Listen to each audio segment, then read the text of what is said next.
Hemelse Vader, ons dank U vir die wonderlike voorreg om vanaand hierdie ou Bybelboek te kan oopmaak en dit werklik in ons eie taal te kan lees. Sal U nie weer opnuut vir ons die genade gee, nie dierbare Here, om te besef wat 'n voorreg en wat dit gekos het om dit te bring tot hiertoe. Dierbare Here, sodat U opnuut met ons kan spreek en ook vanaand met opgewondenheid na die voorlees van U woord sal luister en ook na die oordeenking daarvan. Ons bid dit in Jesus naam. Amen. Geliefdes, ek vra U om saam met my vanaand te lees. Ek het twee gedeeltes. Die eerste is 1 Korintiërs hoofstuk 10 en ons lees verse 1 tot 13 van 1 Korintiërs 10 en dan ook 'n paar verse uit Openbaring hoofstuk 10. 1 Korintiërs 10 vanaf vers 1. Want ek wil nie hê, broeders, dat julle nie sou weet dat ons vaders almal onder die wolk was nie en almal deur die see deurgegaan het en almal in Moses gedoop. Ekskuus, die wind het my blaai oor geslaan. En almal in Moses gedoop is in die wolk en in die see en almal dieselfde geestelike spyse geëet het en almal dieselfde geestelike drank gedrink het, want hulle het gedrink uit 'n geestelike rots wat gevolg het en die rots was Christus. Maar God het in die meeste van hulle geen welgevalle gehad nie, want hulle is neergeslaan in die woestyn. En hierdie dinge was voorbeelde vir ons, dat ons nie begeerig moet wees na slegte dinge, soos hulle begeerig was nie. En wees ook nie afgode dienaars, soos sommige van hulle was nie. Soos geskrywe is, die volk het gaan sit om te eet en te drink, en het opgestaan om te speel. En laat ons nie hoereer, soos sommige van hulle gehoereer het nie, en daar het op een dag 23.000 geval. En laat ons Christus nie versoek, soos ook sommige van hulle versoek het nie, en deur die slange omgekom het. En moenie murmureer, soos ook sommige van hulle gemurmureer het nie, en deur die verderwer omgekom het. Maar al hierdie dinge het hulle oorgekom as voorbeelde, en is opgeskrywe as 'n waarskuwing aan ons, op wie die eindes van die eeue gekom het. Daarom, wie meen dat hy staan, moet oppas dat hy nie val nie. Geen versoeking het julle aangegryp, behalwe 'n menslike nie, maar God is getrou, wat nie sal toelaat dat julle bo julle kragte versoek word nie, maar hy sal saam met die versoeking ook die uitkoms gee, sodat julle dit sal kan verdra. En dan Openbaring hoofstuk 10.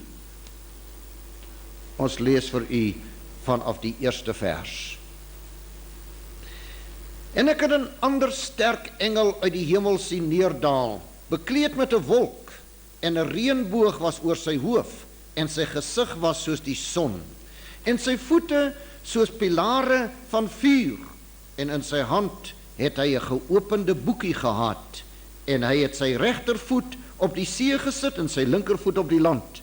En hy het met 'n groot stem uitgeroep soos 'n leeu wat brul. En toe hy uitgeroep het, het die 7 donderslae hulle stemme laat hoor.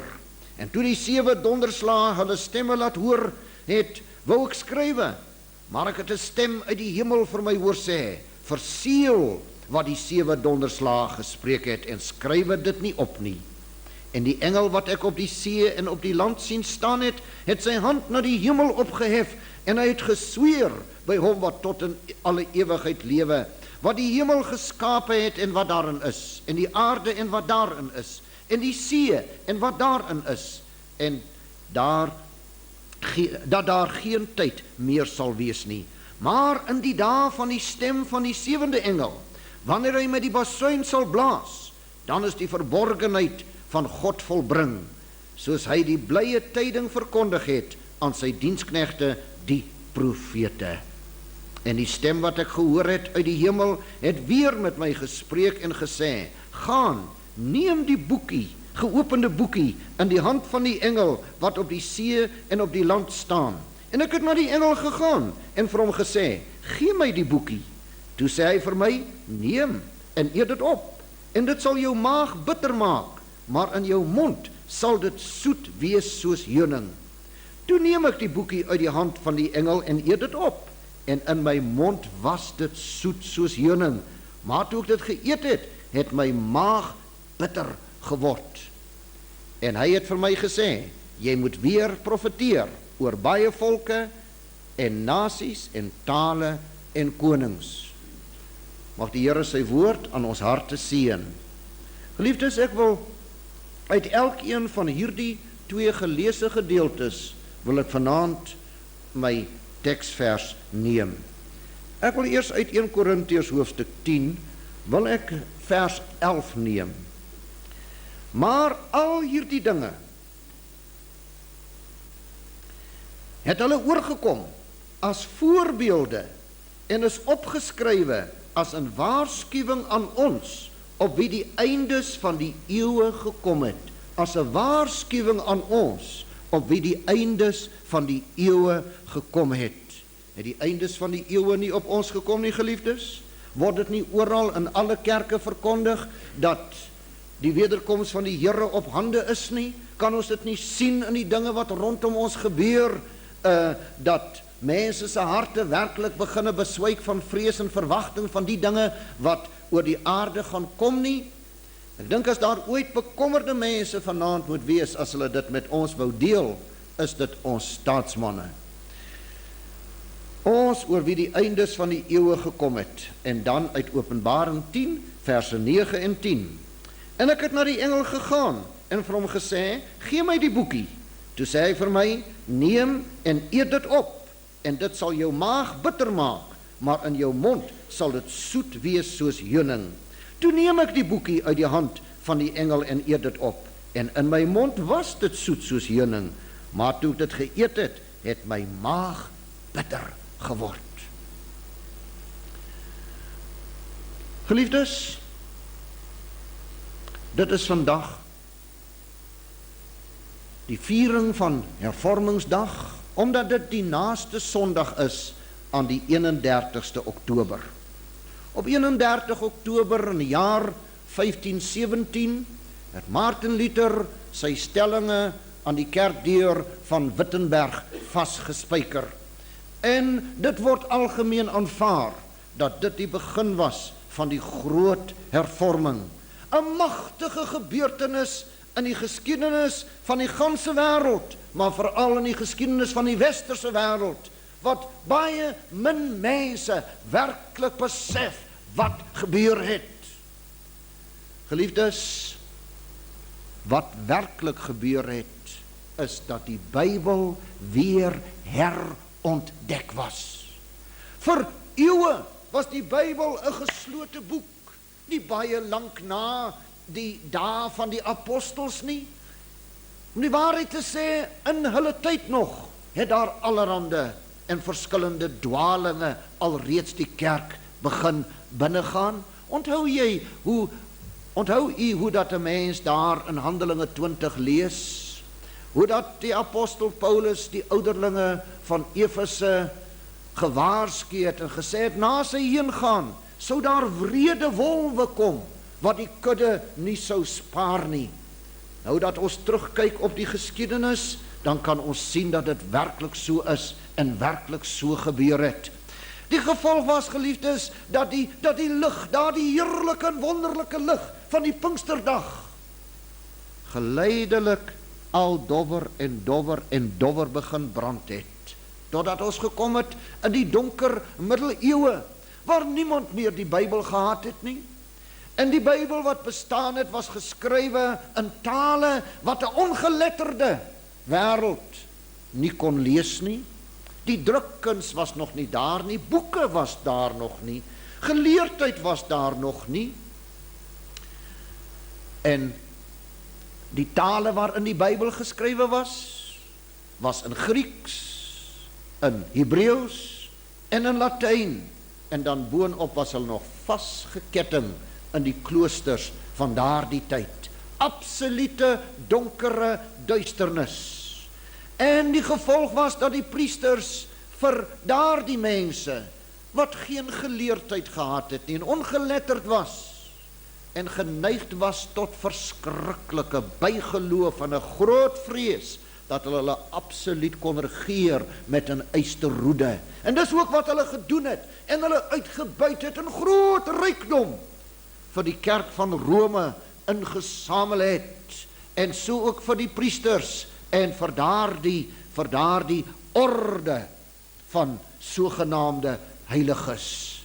Dit is die toestand, my broer en suster, waarin die wêreld was. En toe die Bybel,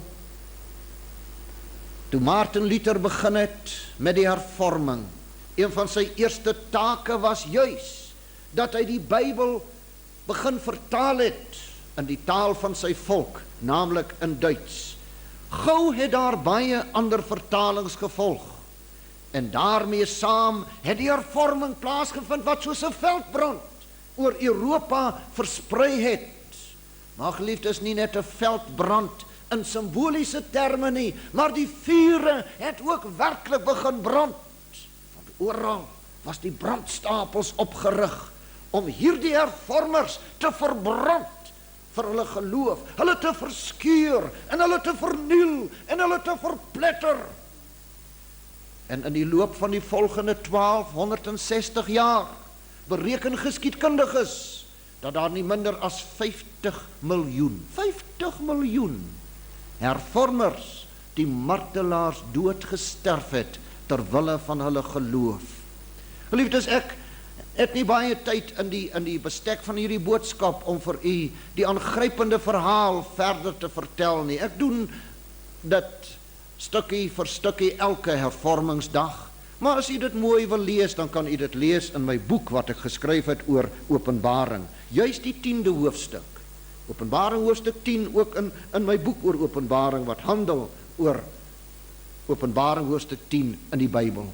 Daar gee ek vir u die datums van waarin die verskillende Bybels vertaal is en so aan. Geliefdes, ons het gelees in Openbaring hoofstuk 10. Ek wil vir u weer die 2de versie lees en dan ook vanaf die 8ste vers. In Openbaring 10 vers 2, waar hy die engel gesien het wat met die son bekleed was, en in sy hand het hy 'n geopende boekie gehad. Let daarop, 'n boekie. Met ander woorde, 'n klein boekie. En in sy hand het hy geopende boekie gehad, en hy het sy regtervoet op die see gesit, en sy linkervoet op die land. Hy het in sy hand 'n geopende boekie gehad. Nou, voordat ek die ander versies lees, laat ek net vir u dit sê. Omdat ons so gewoond is aan wat ons het, besef ons nie waar ons vandaan kom nie.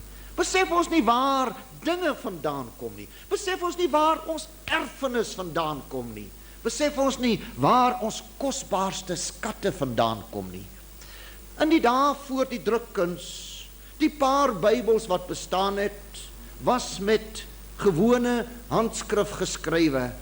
Dit was geweldige groot boeke van omtrent, as ek nou reg kan onthou volgens die skatting, soos hulle gemeet was, boeke van omtrent amper 3 voet in lengte, en amper elke bladsy omtrent 18 duim wyd, geskrywe in 2 kolomme.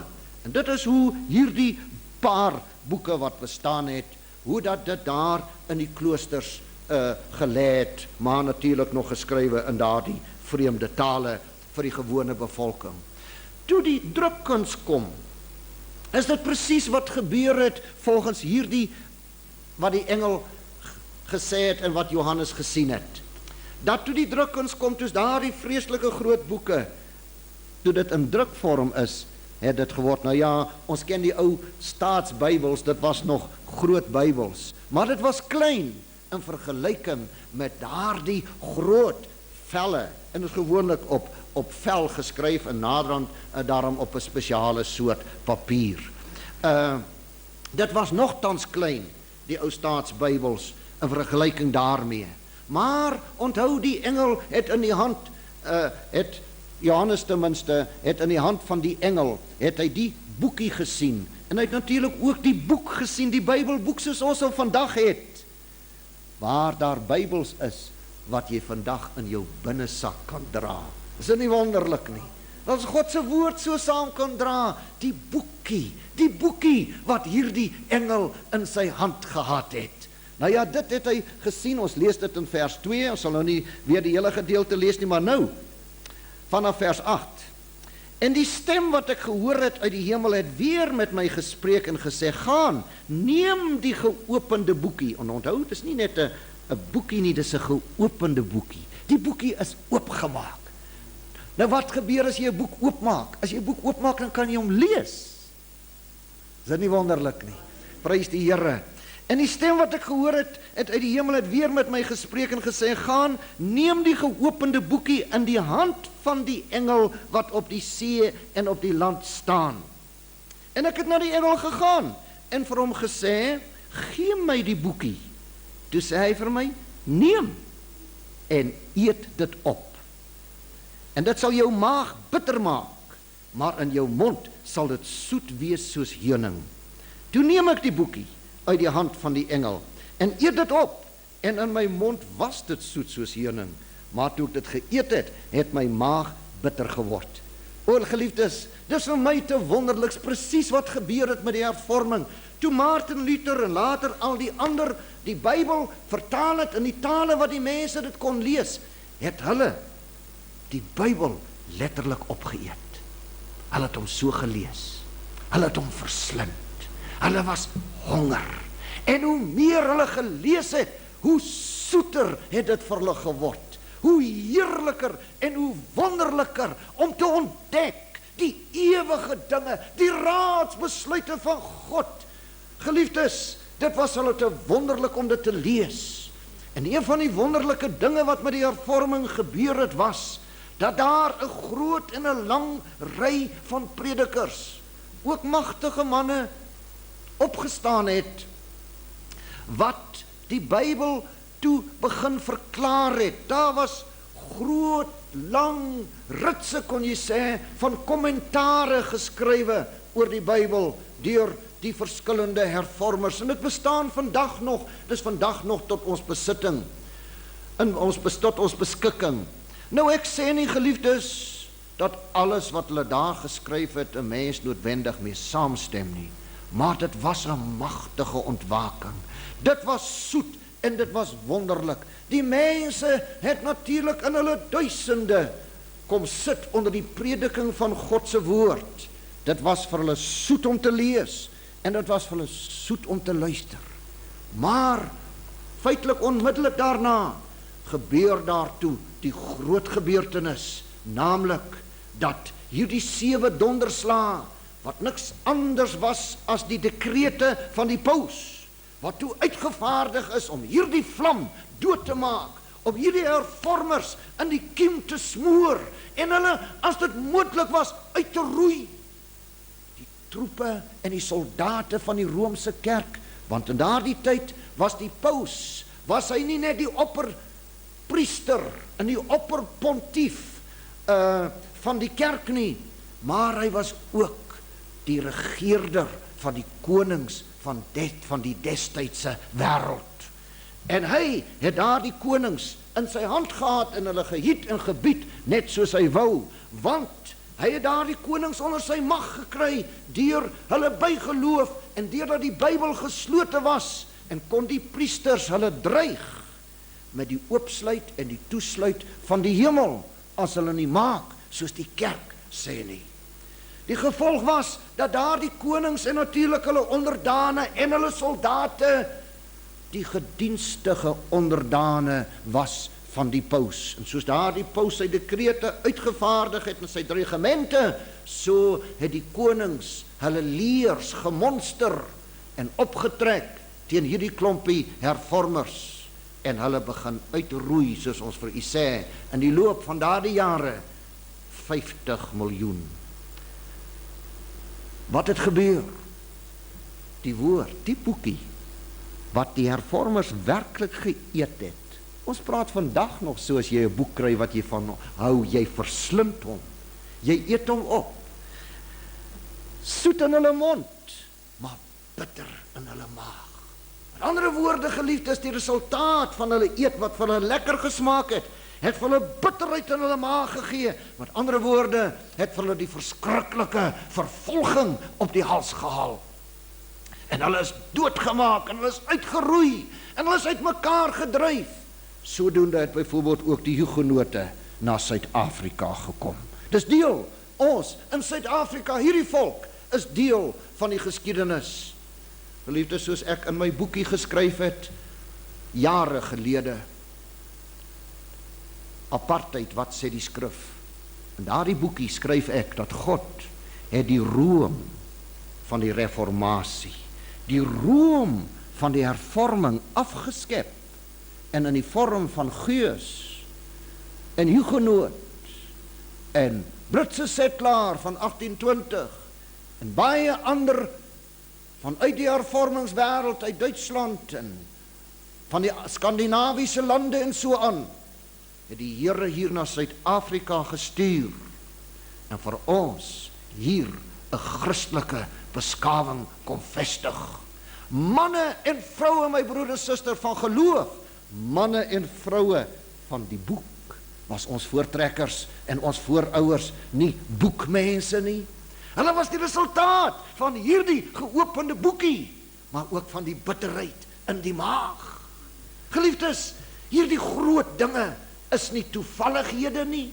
Dis nie dinge wat sommer maar net uit die lug uitgeval het nie.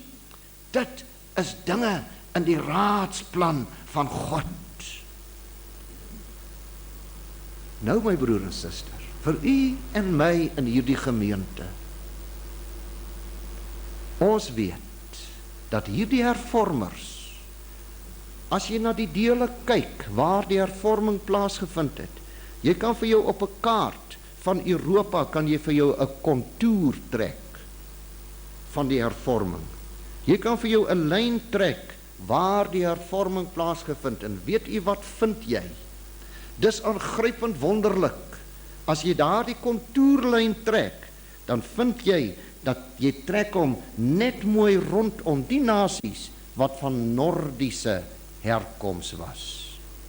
Jou nasies van Suid-Europa, reg hieronder, daar's wonderlike uitsonderinge, maar hier reg deur 'n deel van Frankryk, Spanje, Portugal, die onderste gedeelte van Italië, Griekeland, Joegoslawië, op oor 'n deel van Rusland, totdat jy so omgaan weer by Noorwe, Swede, Finland, Denemarke. Hierdie nasies, hierdie onderste nasies, was almal nasies van gemengde bloed. Hulle het gebly of by die Romeinse geloof, of hulle het gebly by die Grieks-Ortodokse kerk, wat ook maar 'n Romeinse geloof is. Daar het maar net 'n splitsing gekom destyds tussen Rome en Konstantinopel oor wie die hoof van die kerk sou wees. Dit is deel van die geskiedenis, maar wat ons nie vir u verder op wil ingaan nie. Maar ek wil tog vir u net nog iets interessants vertel, wat baie van u seker weet. As u nou in die geskiedenis van hierdie nasies van Suid-Europa, wat die hervorming geen indruk opgemaak het nie, en wat by die Romeinse kerk bly, hierdie nasies, ek weet daar sal baie wees in. Dalk gee ek aanstoot deur hierdie woorde, dan moet ek maar die verskoning pleit wat die apostel Jakobus sê, hy wat nie struikel of aanstoot gee in woorde nie, is 'n volmaakte man. Maar geliefdes, as jy gaan na die min of meer die suidelike deel van Frankryk, Spanje, Portugal, suidelike Italië, Griekeland en so om. As jy na hulle kyk, dan sal jy sien dis nasies. Hulle word beskou en hulle word gereken as blanke nasies, maar hulle is nie van die Nordiese tipe nie. Hulle is donker van vel, ensovoorts. Wat het gebeur met daardie nasies? Ek wil vanaand vir u iets groots vertel, omdat ek dit wil inbring op die tyd waar u en ek in lewe, soos ons vanaand hier sit. Daar was tye waarin daardie nasies ook hulle glorie tydperk belewe het. Daar was byvoorbeeld die tydperk van die groot Griekeland. Ek wil dit maar eers vir u noem. 'n Griekeland van 'n Alexander die Grote. En ook voor dit.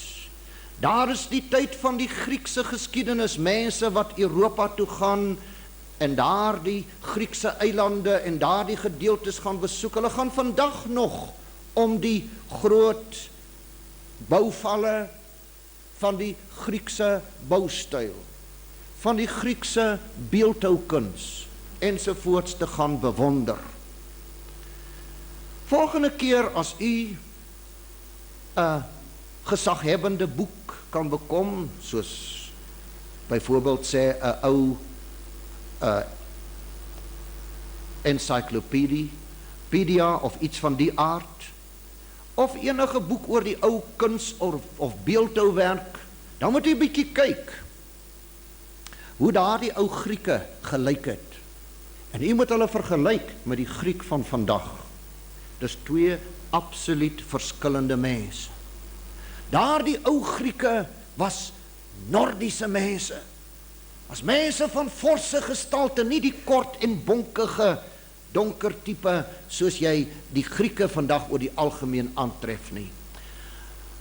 Hulle was sterk en fors, blonde hare, blou oë, groot van gestalte, bouers van beskawing, magtige manne.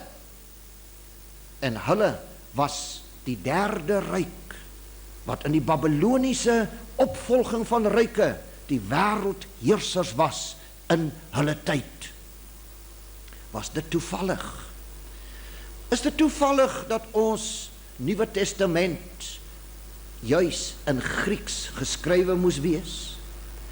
My broer en suster, daar is onteenseglike bewys dat daardie ou Grieke, 'n groot gedeelte van hulle was niemand anders as van die verlore 10 stamme van Israel, wat in die vorige ryk, in die Persiese ryk en in die Babyloniese ryk in die proses was van hulle ontsnapping uit hulle ballingskap en wat Europa hiervan onderaf begin binnentrek het. En dat die Here dit so beskik het, dat dit juist toe die apostels gegaan het soos die Here gesê het, moenie gaan na die heidene nie, moenie gaan na die stad van die Samaritane nie, maar gaan liewer na die verlore skape van die huis van Israel. Dat toe hulle gegaan het, was al daardie Israeliete, was Grieks sprekende mense. En dat die woord vir hulle in daardie taal beskrywe was, want dit was die taal wat hulle geken het. Dit was die taal wat hulle gebruik het. Prys die Here. Maar geliefdes, toe daar iets tragies gebeur, wat ek net vir u wil vertel, en wat u seker baie van u weet. Maar as u dit nie weet nie, dan kan u dit in enige gesaghebbende boek gaan lees. Toe Alexander die Grote wêreldheerskappy bereik het, u weet seker, hy was 'n jong man, ek dink hy was 3 of 34 jaar, toe was hy heerser van die wêreld, en toe hy sy perd inruk op die grense van Griekeland, toe bars hy uit in trane, en hy sê, nou het ek weet op die grense van Griekeland, ekskuus, toe hy sy perd inruk op die grense van Indië, toe bars hy uit in trane, en hy sê, nou het ek geen land meer om te oorwin nie. En hy het teruggegaan, en hy het homself gaan dood drink, soos hy hom oorgegee het aan die drank. Maar, in daardie verowering van die wêreld, deur die Grieke, en die magtige nasie wat hulle was, kan u self vir u voorstel, veral in daardie tyd, het hulle 'n magdom van slawe gemaak. Hulle het baie nasies in slawerny tot hulle self gebring. En dit was Griekeland se ondergang. Daardie nasies wat as slawe die magtige Griekeland ingekom het daardie Griekse kultuur en daardie Griekse nasie geïnfiltreer en met hulle vermeng. In die moment toe hulle met hulle begin vermeng, toe verswak daardie nasie. En van daardie moment af het Griekeland sy krag begin verloor. En het die volgende ryk opgekom, naamlik die Romeinse ryk. Weer 'n volk, 'n forse volk, 'n blanke volk. Jy kan maar kyk weer eens na die ou beeldhouwerk van die ou Romeine. Jy kan kyk na die ou Romeinse keisers. Jy moet kyk hoe hulle lyk. Daar is baie skilderye van hulle. Daar's baie standbeelde van hulle. Jy moet hulle vergelyk met jou Italianer, veral van Suid-Italië. So is Griekeland oorweldig, omdat hy sy forsheid en sy viriliteit van rassesuiwerheid verloor het. Toe kom Rome. En Rome oorwin die ou stoere Romein, die vegter, die denker, die volharder. En hy oorwin toe weer die wêreld. En toe rus hy, toe voer hy weer 'n magdom van slawe in, veral van Afrika. Dis geskiedenis. Jy sien vandag nog skilderye, as jy in die regte boeke gaan kyk, hoe die swart slawe vir Rome bedien. Hoe dat hulle sirkusse vir hulle gehou het, en baie sulke jolijt byeenkomste, waar die ou Romeine, ons is mos die oorwinnaars. Ons het ons oorwinning verdien, ons kan 'n bietjie op ons laure rus, laat die slawe ons bedien. Sodoende het hulle krag en hulle strydkapasiteit verloor, maar veral vermeng. En daar kry jy weer 'n trotse volk, wat deur vermenging tot 'n val gekom het. En dit was juist daardie deel van daardie volk, beide Griekeland en nou Rome, Italië, waar die hervorming nie aan kon raak nie. Die moment toe die gemengde bloed in hulle kom, toe verloor hulle kapasiteit vir die ontvangs van die suiwer evangelie. Dis groot dinge wat ek vir u sê, maar dis die waarheid. So kan ek vir u neem na Spanje. Ek kan vir u neem na Portugal. Dit was trotse nasies in die verlede. Jy kan kyk na ou skilderye van 'n koning Hendrik van Portugal, die seevaarder. Hy lyk nie soos jou Portugees van vandag nie. Hy lyk soos jou blanke van Wes-Europa, en dit was hy ook. Dit was 'n blanke nasie. En so het hulle ook 'n groot gedeelte van die wêreld vir hulle selfs verower.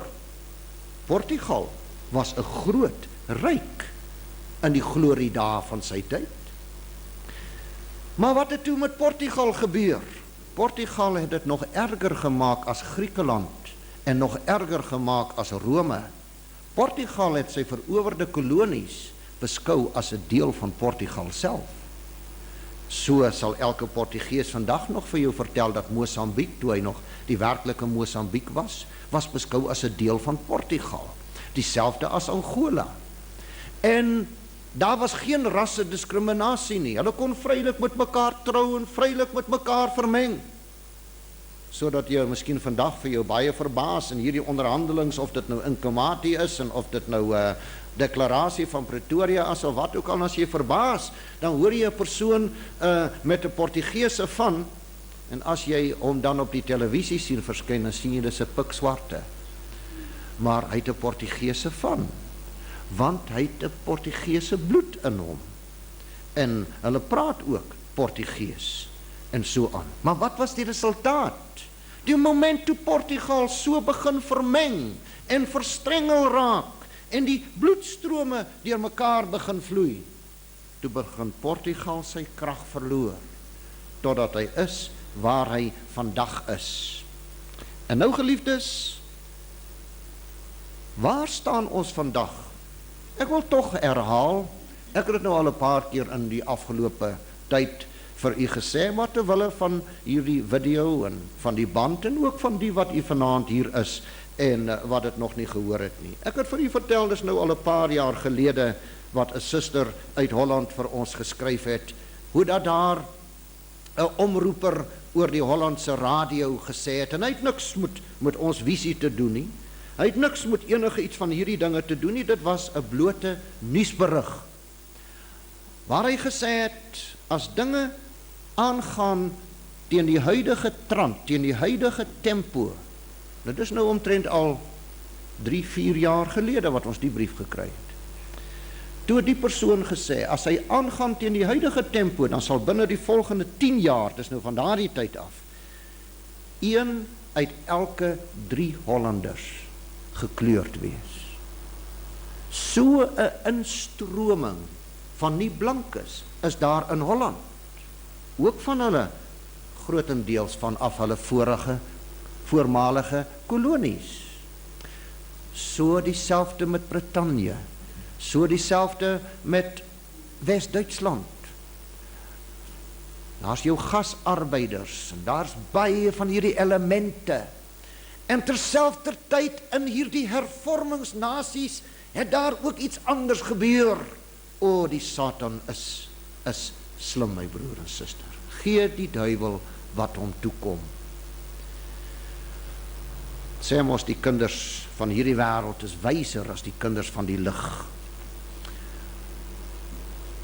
Omtrent 150 jaar gelede het daar 'n lering in Wes-Europa begin ontstaan. Die filantrope, die bloeiende harte, die liefdeverkondigers, die modernisme, die hoër kritiek,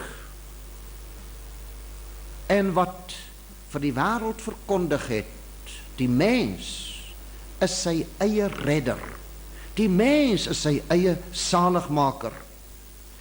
Solank die mens aan homself oorgelaat is, hy het geen kwaad in homself nie. Vandaar die idee van die noble savage, die edele barbaar. Solank as hy in sy natuurlike staat is, kan hy geen kwaad doen nie. En sodoende het dit beginne gepredik en verkondig raak op die universiteite van Wes-Europa en veral in hulle kweekskole. Baie van daardie predikante wat daar uitkom het naderhand professore geword in die teologie en het hulle weer hulle studente opgelei en hulle weer hulle studente, sodat vandag ook in hierdie Suid-Afrika van ons kansels op Bybelse gronde, soos hulle sê, dit geregverdig word dat alle mense is gelyk. En vandaar ons gaan vaar vandag wat ek aanstonds sal by terugkom.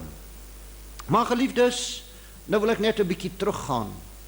Daardie hervormers waar jy die kontoer kan trek, en as jy kyk na hulle gelaatstrekke, was hulle almal van die Nordiese tipe.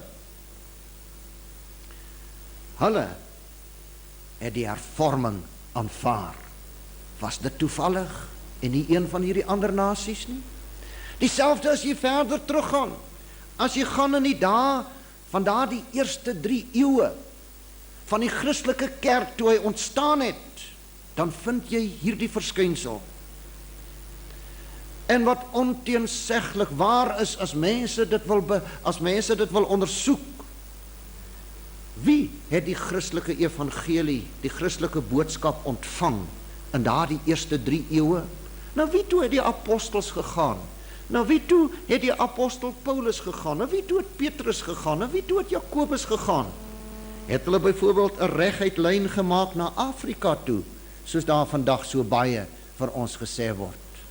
Die sendingveld, die heidenwêreld. Nee, geliefdes, hulle sendingveld, hulle heidenwêreld was in daardie gedeeltes wat vandag bekend staan as Griekeland, wat vandag bekend staan as Turkye, Joegoslawië, daar rondom die Adriatiese See en verder om tot binne in die Britse eilande. Hoekom? Omdat dit daar was waar hierdie verlore 10 stamme van Israel hulle self in daardie tyd bevind het. As u enige Bybel van u neem met 'n kaart agterin waar Paulus se sendingreise op ingeteken is, kyk net, die eerste geleentheid wat u kry, kyk waar het Paulus gereis. En u sal sien hoe dat hy rondom daardie lande, wat min of meer rondom, nie eers baie ver wes nie, rondom hierso van Turkye en tot in Griekeland en Rome en terug, daar het hy sy bediening, het hy uitgevoer en uitgeoefen. Hoekom?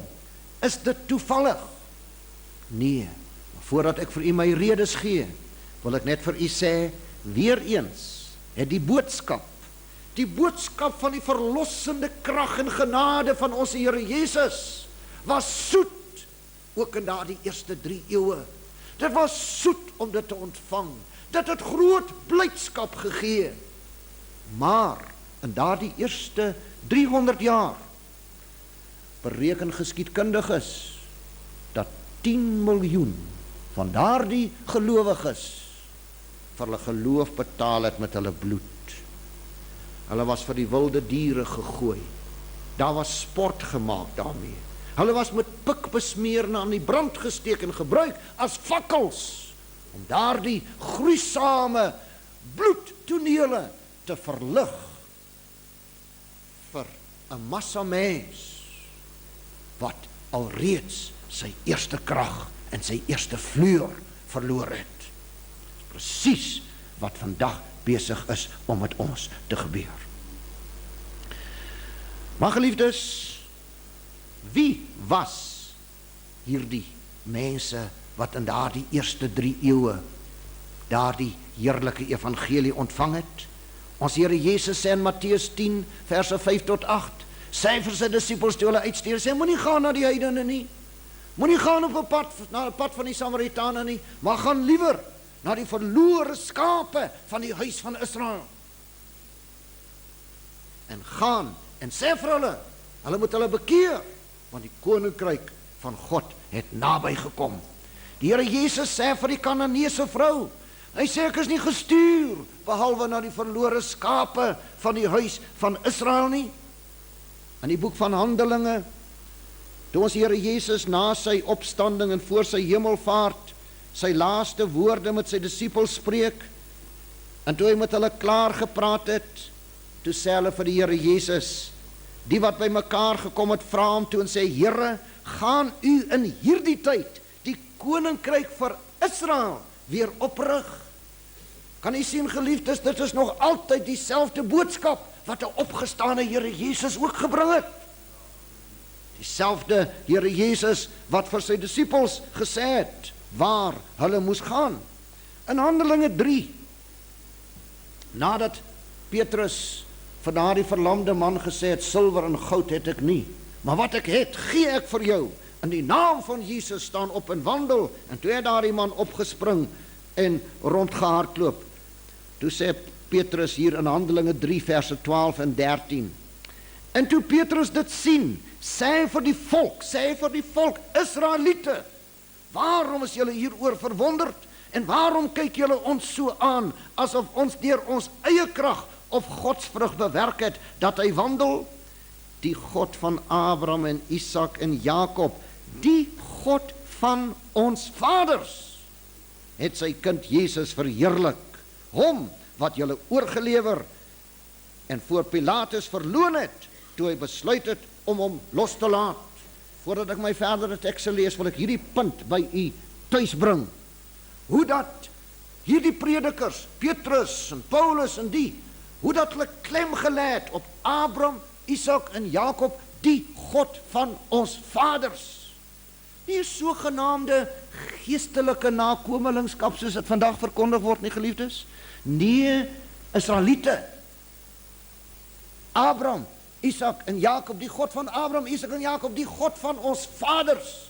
En daardie boodskap gaan dwars deur tot vandag.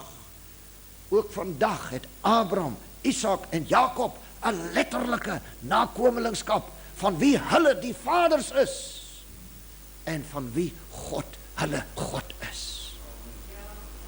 Prys die Here. En dit is wat ek na toe kom om hierdie boodskap vanaand mee af te sluit. My hervormingsboodskap, u sal sien. Maar gee my net geleentheid om vir u nog 'n paar skrifte te noem uit die dae van daardie eerste kerk, om vir u te wys wat die boodskap was en aan wie. Ons kyk na Handelinge 26, verse 6 en 7. Die apostel Paulus staan voor koning Agrippa en hy word aangekla. Hy verdedig homself as het ware ter wille van sy lewe. Nou sê hy vir Agrippa, Handelinge 26 vers 6 en 7. Ekskuus. En nou staan ek tereg oor die hoop op die belofte wat aan die vaders deur God gedoen is. Watter vaders? Abraham, Isak en Jakob en hulle nakomelinge. Die belofte wat aan die vaders gedoen is. As ons teruggaan na daardie belofte, dan sal ons sien, dis ewige, onherroepelike en onvoorwaardelike beloftes. Vers 7, waartoe ons 12 stamme, wat God aanhoudend dag en nag dien, hoop om te kom. Oor hierdie hoop, koning Agrippa, word ek deur die Jode beskuldig. Watter hoop? Die hoop dat daar 'n dag sal kom, wat al 12 stamme God dag en nag sal dien. En daardie dag staan vir u en vir my voor die deur. Dis soet om dit te hoor, maar u sal nou van die bitterheid hoor. Die boekie wat geëet word, wat soet is in die mond, maar bitter is in die maag. Ons kyk na vers 22 van Handelinge 26. Maar omdat, Paulus is nog steeds voor Agrippa, maar omdat ek hulp van God gekry het, staan ek tot vandag toe. Maar God genade gee dat ons ook so sal kan sê. Staan ek tot vandag toe en getuig aan klein en groot en spreek niks buiten wat die profete en ook Moses gesê het gaan gebeur nie. Ek wil vanaand vir u sê, ons moet ook vanaand, en in hierdie tyd, veral in hierdie krisistyd, moet ons niks spreek buite wat die profete gesê het gaan gebeur nie. Maar dis nie wat vandag verkondig word nie. Baie van wat vandag verkondig word is buitekant wat die profete gesê het. Nooit het die profete gesê, daar's nou geen ras of geen kleur of geen verskil tussen nasies nie, ons is nou almal een. Nêrens het die profete dit ooit gesê nie. En nêrens was dit ooit deur Jesus gesê of deur enig iemand anders nie. Dit word vandag so gemaak in die prediking. Ons kyk na Handelinge 28 vers 20. Paulus is nou in Rome. Om hierdie rede dan het ek versoek om u te sien en toe te spreek, want dit is oor die hoop van Israel dat ek met hierdie ketting geboei is. Geliefdes, Paulus sê nie, ek is geboei omdat ek die Here Jesus verkondig nie, omdat ek verkondig het 'n algemene evangelie nie. Nee, hy sê ek is geboei omdat ek preek oor die hoop van Israel. Dit is wat die duiwel haat. Ons kyk na Romeine 4 vers 1. Ek gaan nou net vinnig vir u wys. Hierdie Romeine aan wie Paulus hierdie woord gebring het, was nakomelinge van Abraham. Letterlike nakomelinge. Romeine 4 vers 1. Wat sal ons dan sê? Het Abraham ons vader na die vlees die nuwe Afrikaanse vertaling sê, Abraham ons stamvader, verkry. So hierdie Romeine, Paulus sê, Abraham is julle stamvader. So, wie was hierdie Romeine? Hulle was ten minste Hebreërs. Hierdie gedeelte wat ons vanaand vir ons skriflesing geneem het, Paulus skrywe aan hierdie Korintiërs, want ek wil nie hê, broeders, dat julle nie sou weet dat ons vaders almal onder die wolk was nie, en almal deur die see deurgegaan het. Wie was onder die wolk? En wie het deur die see gegaan? Israeliete. En nou sê Paulus vir hierdie Korintiërs, daardie mense, wat onder die wolk was en deur die see gegaan het, was hierdie Korintiërs se vaders. So wat was hierdie Korintiërs? Hierdie Korintiërs was Israeliete. Getrou aan die opdrag van ons Here Jesus, het Paulus op hulle spoor gegaan. Nou my broer en suster, so kan ek vir u gaan skrif vir skrif tot by Openbaring. Ek wil tog Openbaring net graag vir u wys. Openbaring hoofstuk 1 verse 4 en 11. Openbaring 1 vers 4. Johannes aan die 7 gemeentes in Asië, genade vir julle en vrede van hom wat is en wat was en wat kom, en van die 7 geeste wat voor sy troon is. Die 7 gemeentes in Asië. In vers 11 word hulle vir ons genoem. Openbaring 1 vers 11.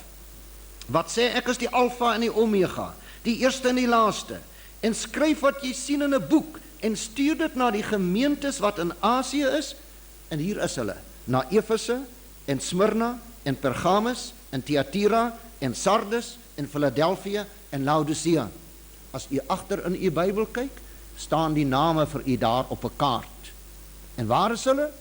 Hulle is almal hierso min of meer in die weste van wat ons vandag noem Turkye. Presies waar die 10 stamme in daardie tyd was. Kan u sien, geliefdes, hoe dat gedurig hierdie diensknegte van die Here op die spoor van daardie mense was. Maar nou, wie is ons? Is hervormingsdag vandag. Ons is die nakomelinge van hulle wat uit Europa gekom het, uit die hervorming.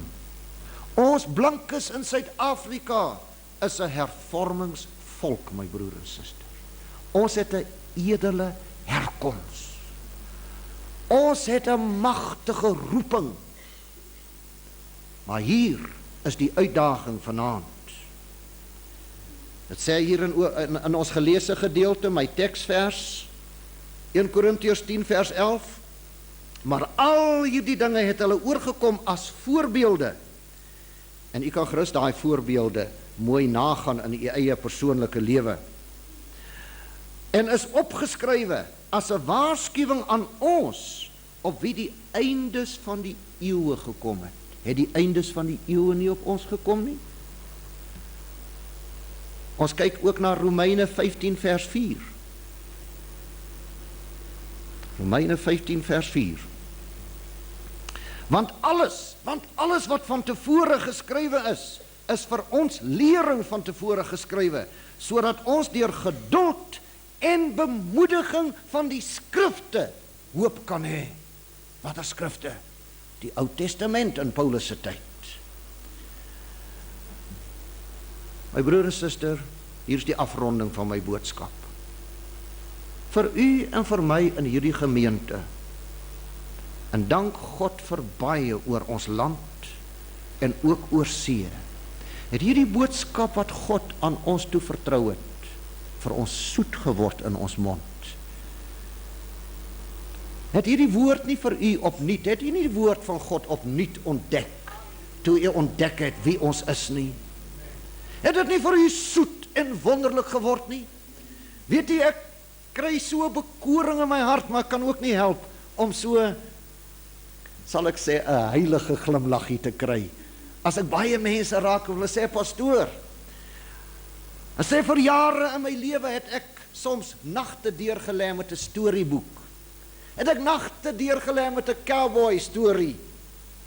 Hy sê, maar nou, Toe ek hierdie waarheid ontdek het, nou lê ek nagte deur in my Bybel en lees. Is vir my die mooiste en die wonderlikste boek wat ek nog ooit gekry het. Dit het soet geword in my mond. Maar broers en susters, in die atmosfeer van vandag, ons sien 'n eerwaarde biskop Tutu kry 'n Nobelprys vir vrede. In hierdie atmosfeer van vandag, een van die grootste aanhitsers, wat openlik praat van 'n bloedbad na die 2de November. Geliefdes, in hierdie atmosfeer van vandag, wil ek vir u sê, ons staan op die punt van 'n tweede hervorming. Hierdie boodskap, hierdie boek, het vir ons soet geword in ons mond. Maar ek wil vir u sê, dit gaan bitter word in u maag. In hierdie dae wat vir ons nou gaan aanbreek, gaan hierdie boodskap van u en my groot offers eis. Ons gaan vervolg word vir hierdie boodskap. Miskien net soveel soos in die dae van die hervorming. Want hierdie boodskap pas nie by die atmosfeer van vandag nie. Hierdie boodskap pas nie by die hedendaagse politiek nie. En ek praat nie net oor die politiek van ons land nie, ek praat oor die politiek van die westerse wêreld. Ek praat oor die politiek van die hervormingsnasies, wat al lankal om die bos gelei is en gebreinspoel is, omdat die Satan besig is om hulle ook voor te berei vir uitroeiing, of letterlik, of deur verbastering, of albei. My broer en suster, ons gaan vervolg word deur ons eie mense. Dit gebeur alreeds, ek is dit gewoond vir die afgelope amper 30 jaar. Maar dit was nog nie ten bloede toe nie. Maar daardie tyd het vir u en vir my aangebreek. En u moet seker maak dat die woord wat soet is in u mond vir u werd gaan wees om ook bitter te word in u maag. Die Here het groot beloftes dat die wat volhard en die wat saam met hom verduur, sal ook saam met hom heers. Halleluja. Die wat hom nie verloon nie, sal ontvang die kroon van die lewe. Prys sy wonderlike en sy lieflike naam. Ek het vanoggend se boodskap wat ek vir u gesê 8 jaar gelede met die Soweto onluste, was my boodskap die koning kom, of as tweede opskrif die betekenis van Soweto. Daardie boodskap is vandag nog op band. Vir diegene, hierdie videoband, of wat na hierdie kaset sal luister, sal dit u die moeite loon om aan te vra vir daardie band en om te luister wat ek 8 jaar gelede gesê het. Toe het ek gesê, ek moet nie dink dat dit 'n tydelike verskynsel is nie. Ek het in daardie boodskap gesê, en u kan dit nagaan op die band. Ek het gesê, dis die puntjie van die ysberg. Dis die eerste teken van die opstand van die heiden, omdat hy instinktief, hy weet dit nie in sy verstand nie, maar hy weet dit in sy gees, wat satanies geïnspireer is, dat die koning kom, en dat die koning kom om sy volk, ja, as ek dit in moderne terme mag noem, sy reformatievolk, want ons kom daar vandaan, hulle voor te berei vir Jesus se koningskap. Die engel het vir Maria gesê, jy sal swanger word, en jy sal 'n seun baar, en jy moet hom Jesus noem. Hy sal groot wees, en hy sal die seun van die Allerhoogste genoem word, en die Here God sal aan hom gee die troon van sy vader Dawid, wat 'n letterlike troon was, en altyd nog is.